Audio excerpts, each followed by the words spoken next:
Egypt के सबसे बड़े पिरामिड के अंदर क्या मिला वैज्ञानिकों को, सुनने के बाद आपके होश उड़ने वाले हैं। और जो पेट्रोल भारत दूसरे देशों को 34 रुपए लीटर बेच रहा है, वही पेट्रोल अपनी जनता को 100 रुपए लीटर क्यों? आखिर अपने ही जनता के साथ इतनी नाइंसाफी क्यों? और परिणीति चोपड़ा कोई नई फिल्म में क्यों नहीं दिख रही? और चीन की कंपनी बच्चे पैदा करने पर 1 साल की छुट्टी क्यों दे रही है? और आखिर समंदर की गहराई से पेट्रोल कैसे निकाला जाता है? ऐसे ही फैक्ट्स जानने के लिए बने रहिए एकदम वीडियो के अंत तक। नंबर 1, इजिप्ट में कई पिरामिड मौजूद है, लेकिन उन सभी पिरामिडों में से सबसे बड़ा है the great pyramid of Giza. इसकी ऊंचाई लगभग 430 फुट है और ये लगभग 13 एकड़ की जमीन में फैला हुआ है। जब वैज्ञानिकों ने इस पिरामिड के अंदर अपने कदम रखे तो उन्हें जो दिखा वो सभी चीजें बहुत रहस्यमयी। उन्हें इसके अंदर 3 तहखाने दिखे, जिन्हें उन्होंने राजा का तहखाना और रानी का तहखाना नाम दिया। लेकिन सोचने की बात यह है कि उन्हें इन तहखानों में से किसी भी तहखाने में एक भी मम्मी नहीं मिली। इतिहास के माने तो राजा के तहखाने और रानी के तहखाने को इसलिए बनाया गया होगा ताकि इनमें राजा और रानी की शव को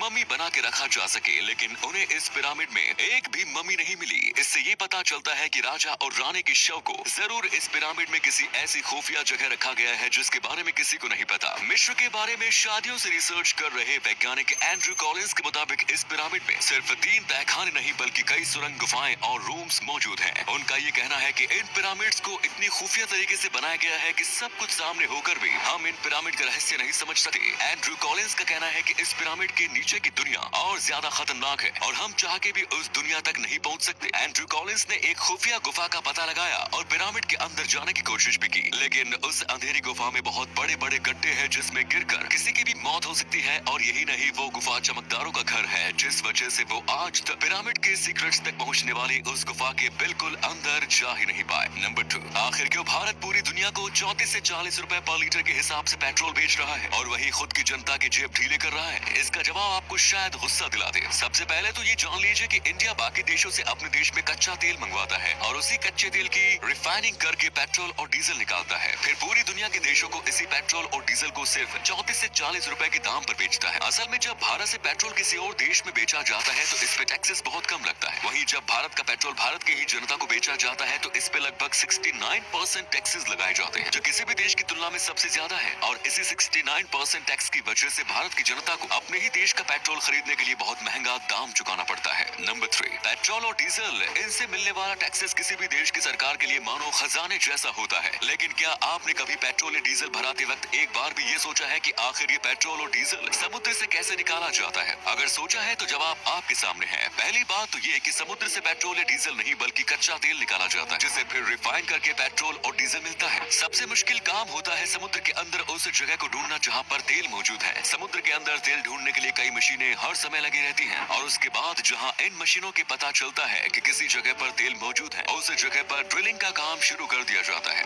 ये ड्रिलिंग का काम सेम उस तरह होता है जैसा कि जमीन पर हैंड पंप लगाने के लिए किया जाता है। ड्रिलिंग के बाद सारे तेल को पाइप की मदद से जहाजों तक रिफाइनिंग मशीन मिलाया जाता है। इस रिफाइनिंग मशीन की मदद से कच्चे तेल से केरोसिन, डीजल, पेट्रोल जैसे तेलों को निकाल दिया जाता है। कच्चे तेल में से इन चीजों को निकालने के लिए कच्चे तेल को बहुत हाई टेम्परेचर पर उबाला जाता है और भाप बनाया जाता है, जिसकी मदद से कच्चे तेल से पेट्रोल, डीजल और केरोसिन जैसी चीजें निकाली जाती हैं। जैसे कि 260 डिग्री सेल्सियस पर उबालने से डीजल मिलता है, 180 डिग्री सेल्सियस पे केरोसिन और 110 डिग्री सेल्सियस पर पेट्रोल। नंबर 4, गोलमाल अगेन में आपने इस एक्ट्रेस परिणीति चोपड़ा को जरूर देखा होगा जो इश्कजादे मूवी में आई थी। आप सभी उस दिन के बाद से ही इंतजार में होंगे कि परिणीति चोपड़ा कोई नई मूवी निकाले, लेकिन उनकी अब तक कोई भी नई फिल्म नहीं आई है। तो क्या परिणीति चोपड़ा जी ने बॉलीवुड छोड़ दिया है? जवाब हाँ भी है और ना भी। एक इंटरव्यू में परिणीति ने कहा कि उन्होंने अभी तक जितनी भी फिल्में की हैं वो सभी उन्होंने आधे मन से साइन की थी, क्योंकि उन्हें अभी तक किसी मूवी में कोई ऐसा किरदार नहीं मिला जो वो चाहती थी। परिणीति चोपड़ा इसी वजह से अभी तक किसी भी मूवी में काम नहीं कर रही है, लेकिन अभी तक उन्होंने ऑफिशियली ये नहीं बताया कि वो भविष्य में किसी मूवी में काम करेंगी या नहीं। नंबर 5, एक समय ऐसा था जब चीन के सामने बढ़ती जनसंख्या की बहुत बड़ी समस्या थी और इस समस्या से लड़ने के लिए चीन ने वन चाइल्ड पॉलिसी का इस्तेमाल किया। वन चाइल्ड पॉलिसी एक ऐसी पॉलिसी थी जिसमें ये प्रावधान था कि अगर चीन का कोई आदमी एक से ज्यादा बच्चे पैदा करता है तो उसके बाद में पैदा हुए बच्चे को किसी तरह की सरकार की मदद या कोई भी सरकारी फायदा नहीं दिया जाएगा। लेकिन चीन की इस पॉलिसी ने आज चीन को ही एक बहुत बड़ी समस्या के सामने लाकर खड़ा कर दिया। अब चीन में जवान और बच्चों की संख्या बहुत कम हो गई है और ज्यादातर जनसंख्या बुढ़ों की रह गई है। अब आप चीन को इससे क्या मतलब, चाहे देश में बुढ़े रहे या जवान। असल में किसी देश की डेवलपमेंट और जीडीपी उस देश की यूथ पर यानी कि काम करने वाले लोगों पर निर्भर करती है, क्योंकि चीन में जवान लोगों की संख्या बहुत कम है, जिस वजह से इस जिसका चीन की जीडीपी और डेवलपमेंट पे बहुत दुष्प्रभाव पड़ रहा है। इससे बचने के लिए चीन की कई टेक कंपनी जैसे बीजिंग